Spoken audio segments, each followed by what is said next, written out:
ಐತಿಹಾಸಿಕ ವೆಲ್ಲೆಸ್ಲಿ ಸೇತುವೆ ಬಳಿ ಅವಾಂತರ. ಮಂಡ್ಯ ಜಿಲ್ಲೆ ಶ್ರೀರಂಗಪಟ್ಟಣದ ವೆಲ್ಲೆಸ್ಲಿ ಸೇತುವೆ ನಿನ್ನೆ ನದಿಗೆ 1.70 ಲಕ್ಷ ಕ್ಯೂಸೆಕ್ ನೀರು ಬಿಡುಗಡೆ.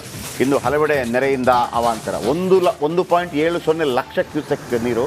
ನಿಮಗೆ ನೆನಪಿರ್ಬೋದು, 3,000 ಕ್ಯೂಸೆಕ್ಸ್ ಬಿಡಿ, 1,000 ಕ್ಯೂಸೆಕ್ಸ್ ಬಿಡಿ ಅಂತ ತಮಿಳುನಾಡು 1 TMC ಬಿಡಿ. ಹೌದು. ಜಗಳಗಳೇನು, ಯಾರ್ದೆಲ್ಲ ಮಂಡೆ ಹೊಡೀತು, ಎಷ್ಟು ಕೇಸ್ ಆಯಿತು, ಇವತ್ತು ಎಷ್ಟು ಬೇಕು ತಗೊಳ್ಳಿ. ಫುಲ್ ಭರ್ತಿ.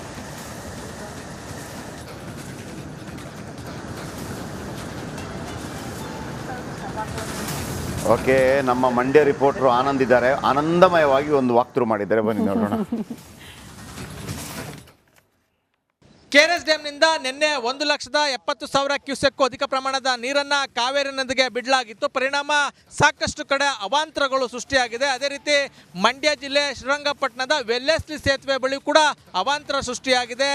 ರಸ್ತೆ ಸಂಪೂರ್ಣವಾಗಿ ಕೊಚ್ಚಿ ಹೋಗಿದೆ. ತಡೆಗೋಡೆಯು ಕೂಡ ಸಂಪೂರ್ಣವಾಗಿ ನೀರು ಪಾಲಾಗಿದೆ. ದೃಶ್ಯದಲ್ಲಿ ಗಮನಿಸಬಹುದು, ವೆಲ್ಲೆಸ್ಲಿ ಸೇತುವೆ ಬಳಿ ಇರುವಂಥ ರಸ್ತೆ ಇದು. ರಸ್ತೆ ಸಂಪೂರ್ಣವಾಗಿ ಕೊಚ್ಚಿ ಹೋಗಿದೆ. ಡಾಂಬರ್ ರಸ್ತೆ, ಇಲ್ಲಿ ಡಾಂಬರ್ ಇತ್ತ ಅನ್ನುವಷ್ಟು ಅನುಮಾನ ಮೂಡುವ ನಿಟ್ಟಿನಲ್ಲಿ ಇಲ್ಲಿ ಅವಾಂತರ ಸೃಷ್ಟಿಯಾಗಿರುವಂಥದ್ದು.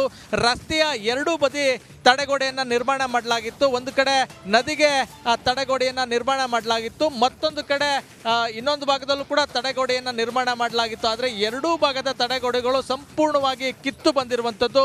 ನಿನ್ನೆ 1,70,000 ಕ್ಯೂಸೆಕ್ ನೀರನ್ನು ಕಾವೇರಿ ನದಿಗೆ ಬಿಡಲಾಗ್ತಾ ಇದ್ದು, ಇದರಿಂದ ಕಾವೇರಿ ನದಿ ಅಪಾಯದ ಮಟ್ಟವನ್ನು ಮೀರಿತ್ತು. ಸಾಕಷ್ಟು ಕಡೆ ಅವಾಂತರಗಳು ಸೃಷ್ಟಿಯಾಗಿದೆ. ಅದೇ ರೀತಿ ಇಲ್ಲೂ ಕೂಡ ಅವಾಂತರಗಳು ಸೃಷ್ಟಿಯಾಗಿರುವಂಥದ್ದು. ಇಲ್ಲಿ ಸದ್ಯ ಒಂದಷ್ಟು ಸಿಬ್ಬಂದಿಗಳು ಬಂದಿದ್ದಾರೆ.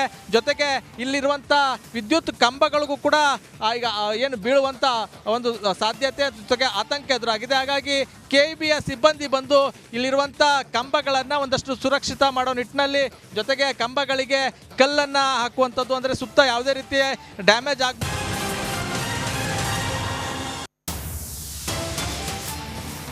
ಬಹಳ ದೊಡ್ಡ ಮಟ್ಟದ ಒಂದು ಸುದ್ದಿ ಇದು. ಸಚಿವರ ಜೊತೆ CM ಬ್ರೇಕ್ಫಾಸ್ಟ್ ಮೀಟಿಂಗ್. ಕಾವೇರಿ ನಿವಾಸದಲ್ಲಿ ನಡೆಯಲಿರುವ ಸಭೆ, ಇವತ್ತು ಕ್ಯಾಬಿನೆಟ್ ಮೀಟಿಂಗ್ ಕೂಡ ನಡೆಯುತ್ತೆ. ಈಗಾಗಲೇ ರಾಜ್ಯಪಾಲರು ಒಂದು ವರದಿಯನ್ನು ಕೇಳಿದ್ದಾರೆ. ನಿಮ್ಮ ವಿರುದ್ಧ ಪ್ರಾಸಿಕ್ಯೂಷನ್ ಯಾಕೆ ಮಾಡಬಾರ್ದು ಅಂತ ಒಂದು ವರದಿ ಕೇಳಿದ್ದಾರಂತೆ.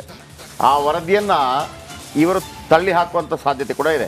ಅಡ್ವೊಕೇಟ್ ಜನರಲ್ ಶಶಿಕಿರಣ್ ಶೆಟ್ಟಿ ಕೂಡ ಬಂದಿದ್ದಾರೆ. ಪ್ರಾಸಿಕ್ಯೂಷನ್ಗೆ ಅನುಮತಿ ಕೊಡೋದು ಅಂತ ನಾನು ಅದೇ ಹೇಳ್ತಾ ಇದ್ದೆ. ಈ ಮುಖ್ಯಮಂತ್ರಿ ಅಂತಂದರೆ ಸಂವಿಧಾನದ ರಕ್ಷಕ ಇದ್ದಾಗೆ, ಅವರು ಅದರ ಪಾಲಕ. ಅವರ ವಿರುದ್ಧ ಯಾವುದಾದ್ರೂ ಆರೋಪ ಬಂದಾಗ ಕಾಂಜಿ ಪಿಂಜಿಗಳು ಬಂದು ಕರ್ಕೊಂಡು ಹೋಗ್ಲಿಕ್ಕೆ ಆಗೋದಿಲ್ಲ. ನಿಮ್ಮ ವಿರುದ್ಧನೇ ಬಂದು ಅಂತ ಹೇಳುವಾಗ ರಾಜ್ಯಪಾಲರ ಬಳಿ ಹೋಗಬೇಕಾಗತ್ತೆ. ಈಗ ರಾಜ್ಯಪಾಲರ ಬಳಿ ರಾಜಕೀಯವಾಗಿ BJP ಆ್ಯಂಡ್ JDS ಕಂಪ್ಲೇಂಟ್ ಕೊಟ್ಟಿದೆ. TJ ಅಬ್ರಹಾಂ ಒಂದು ವೈಯಕ್ತಿಕ ಕಂಪ್ಲೇಂಟ್ ಕೊಟ್ಟಿದ್ದಾರೆ. ನಿನ್ನೆ ನಾನು ಮಾತಾಡ್ತಿದ್ದೆ, ಇದು ವೆರಿ ಇಂಪಾರ್ಟೆಂಟ್. ಅದು ಅವರು ಹೇಳೋ ಪ್ರಕಾರ ಅದು ದಲಿತ ಭೂಮಿ ಗಿಲಿತ ಭೂಮಿ ಸೆಕೆಂಡ್ರಿ. ಈ ಭೂಮಿಯನ್ನು ಮಲ್ಲಿಕಾರ್ಜುನ ಅವರು ಪಡೆದಿದ್ದಾಗ ಅದು ಕೃಷಿ ಭೂಮಿಯಿಂದ ವಸತಿ ಯೋಗ್ಯ ಭೂಮಿಯಾಗಿ ಪರಿವರ್ತನೆ ಆಗಿತ್ತು. ಆದರೆ ತಹಶೀಲ್ದಾರ್ ಅದರಲ್ಲಿ ಕೃಷಿ ಭೂಮಿ ಅಂತ ಬರೆದಿದ್ದಾರೆ. ನಂಬರ್ 1, ಜಿಲ್ಲಾಧಿಕಾರಿ ಕೂಡ ಕೃಷಿ ಭೂಮಿ ಅಂತ ಬರೆದಿದ್ದಾರೆ. ಅವರು ಆ ರೀತಿ ಬರೆಯೋದಕ್ಕೆ ಯಾರ ಒತ್ತಡ? ಆಗ ಇವರು ಮಂತ್ರಿ ಡ್ಯಾಶ್ ಸಮಥಿಂಗ್ ಆಗಿದ್ರು. ಹಾಗಾಗಿ ಮುಖ್ಯಮಂತ್ರಿಗಳ ವಿರುದ್ಧ ಪ್ರಾಸಿಕ್ಯೂಷನ್. ಮುಖ್ಯಮಂತ್ರಿಗಳ ವಿರುದ್ಧ ಪ್ರಾಸಿಕ್ಯೂಷನ್ ಅಥವಾ ತನಿಖೆಗೆ ಅನುಮತಿ ಕೊಟ್ಟರು ಅಂತಂದ್ರೆ ನೈತಿಕತೆ ಆಧಾರದ ಮೇಲೆ ರಾಜೀನಾಮೆ ಕೊಡಬೇಕಾಗುತ್ತೆ. ಯಡಿಯೂರಪ್ಪ ಅವ್ರ ಕೇಸಲ್ಲಿ ರಾಜೀನಾಮೆ ಕೊಡಬೇಕಾಗತ್ತೆ. ಸಿದ್ದರಾಮಯ್ಯ ತಮ್ಮ ಈ ಇತಿಹಾಸದಲ್ಲಿ, ತಮ್ಮ ಇಡೀ ರಾಜಕೀಯ ಜೀವನದ ಇತಿಹಾಸದಲ್ಲಿ ಆರೋಪ ಬಂದಿರಬಹುದು. ಆದರೆ ಯಾವತ್ತೂ ಕೂಡ ಅವರು ಆರೋಪಿ, ಅಪರಾಧಿ ಅಥವಾ ಅವರು ಒಂದು ಕಪ್ಪು ಚುಕ್ಕೆ ಮಾಡ್ಕೊಂಡವರಲ್ಲ. ಇದು ಮಾನಸಿಕವಾಗಿ ಜರ್ಜರಿತ ಮಾಡಿರುತ್ತೆ. ಆಮೇಲೆ ಸಿದ್ದರಾಮಯ್ಯನವರು ಎಷ್ಟು ಗಟ್ಟಿ ಅನ್ನೋದನ್ನು ಕೂಡ ತೋರಿಸುತ್ತೆ. ನೋಡೋಣ ಇವತ್ತು ಇದರ ಬಗ್ಗೆ ಏನಾಗುತ್ತೆ ಅಂತೇಳಿ. ಇದು ಮನೆಗಳು ಬೇರೆನೆ, ಫುಲ್ ಸ್ವಿಮ್ಮಿಂಗ್ ಪೂಲ್. ಮಕ್ಕಳು ಅದರಲ್ಲೇ ಆಟ ಆಡ್ತಾರೆ. ಮಕ್ಕಳಿಗೆ ಏನು ಗೊತ್ತಾಯ್ತದೆ? ಹೌದು.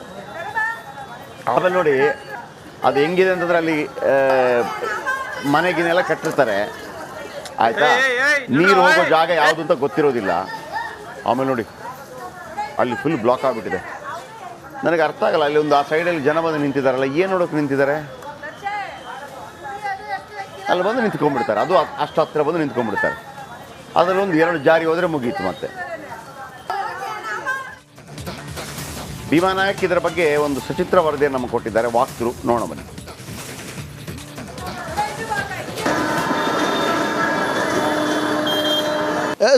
ಮಲೆನಾಡು ಜಿಲ್ಲೆ ಶಿವಮೊಗ್ಗದಲ್ಲಿ ಕಳೆದ 20 ದಿನಗಳಿಂದ ಧಾರಾಕಾರ ಮಳೆ ಆಗ್ತಿದೆ. ಆ ಹಿನ್ನೆಲೆಯಲ್ಲಿ ಭದ್ರಾ ಜಲಾಶಯ ಸಂಪೂರ್ಣವಾಗಿ ಭರ್ತಿಯಾಗಿರುವಂಥದ್ದು. ಭದ್ರಾ ಜಲಾಶಯ ಭರ್ತಿಯಾದ ಹಿನ್ನೆಲೆಯಲ್ಲಿ ಭದ್ರಾ ನದಿಗೆ 60,000 ಕ್ಯೂಸೆಕ್ ನೀರನ್ನು ಬಿಡಲಾಗ್ತಿರುವಂಥದ್ದು.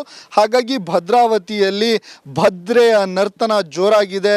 ಸಾಕಷ್ಟು ಅವಾಂತರಗಳು ಸೃಷ್ಟಿಯಾಗಿರುವಂಥದ್ದು. ಏನು ನವಲಗುಂದಿ ಏನಿದೆ ಏನು ಕವಲಗುಂದಿ ಗ್ರಾಮ ಏನಿದೆ, ಸುಮಾರು ಕವಲಗುಂದಿ ಗ್ರಾಮದಲ್ಲಿ 30ಕ್ಕೂ ಹೆಚ್ಚು ಮನೆಗಳು ಸಂಪೂರ್ಣವಾಗಿ ಜಲಾವೃತಗೊಂಡಿರುವಂಥದ್ದು. ನೀವು ದೃಶ್ಯಾವಳಿಗಳಲ್ಲಿ ಸಹ ನೋಡ್ತಿರಬಹುದು. 30ಕ್ಕೂ ಹೆಚ್ಚು ಮನೆಗಳು ಸಂಪೂರ್ಣವಾಗಿ ಜಲಾವೃತಗೊಂಡ ಹಿನ್ನೆಲೆಯಲ್ಲಿ ತಾಲೂಕು ಆಡಳಿತ ಅವರನ್ನು ಕಾಳಜಿ ಕೇಂದ್ರಕ್ಕೆ ಸ್ಥಳಾಂತರಿಸುವ ಕೆಲಸವನ್ನು ಮಾಡಿದೆ.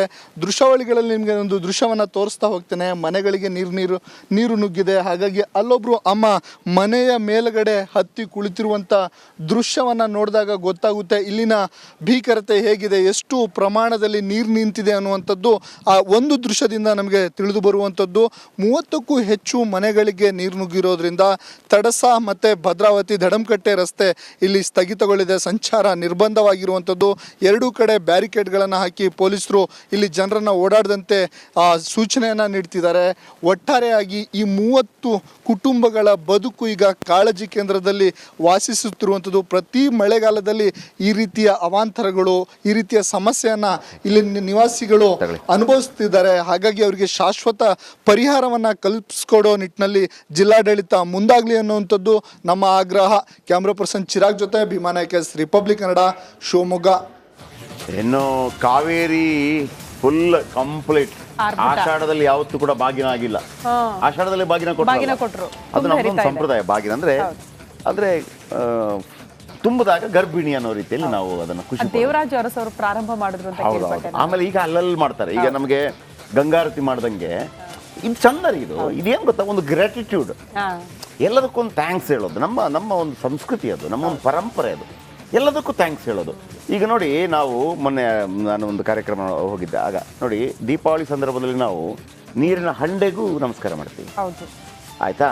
ಆಮೇಲೆ ದೊಡ್ಡ ಫಂಕ್ಷನ್ಗಳಾದಾಗ ಇದು ಇರ್ತೀವಲ್ವ, ಏನು ಒಲೆ, ಒಂದು ಇಟ್ಟಿಗೆ ಒಲೆ ಮಾಡ್ತೀವಿ, ಅದಕ್ಕೂ ನಮಸ್ಕಾರ ಮಾಡ್ತೀವಿ, ಅದಕ್ಕೊಂದು ಹೂ ಇಡ್ತೀವಿ, ಪೂಜೆ ಮಾಡ್ತೀವಿ. ಆಮೇಲೆ ಹೆಂಗೆ ಅಂತಂದ್ರೆ ನಾವು ಬೇಸಿಕಲಿ ಪ್ರಕೃತಿ ಆರಾಧಕರು ನಾವೆಲ್ಲರೂ ಕೂಡ. ಹೆಂಗೆ ಅಂತಂದ್ರೆ ಈ ಪ್ರಕೃತಿ ನೀನೆಲ್ಲ ಈ ನೀರು ಕೊಟ್ಟಿರೋದು ನೀನು, ಮತ್ತೊಂದು ಕೊಟ್ಟಿರೋದು ನೀನು, ಈ ನೀರನ್ನು ಚೆನ್ನಾಗಿ ಇಟ್ಕೊಂಡ್ರೆ ನನ್ನ ಬಾಳಿಗೆ ಒಳ್ಳೇದಾಗತ್ತೆ. ಹಾಗಂತ ಆ ನೀರನ್ನು ಯಾರು ಬೈಯಲ್ಲ. ಅದಕ್ಕೆ ಕೆಲವರು ಹೇಳ್ತಾರೆ, ಈ ರಣಗ ರಕ್ಕಸ ಮಳೆ ಹಂಗೆಲ್ಲ ಹಾಕ್ಬಿಡ್ರಿ ಅಂತಾರೆ.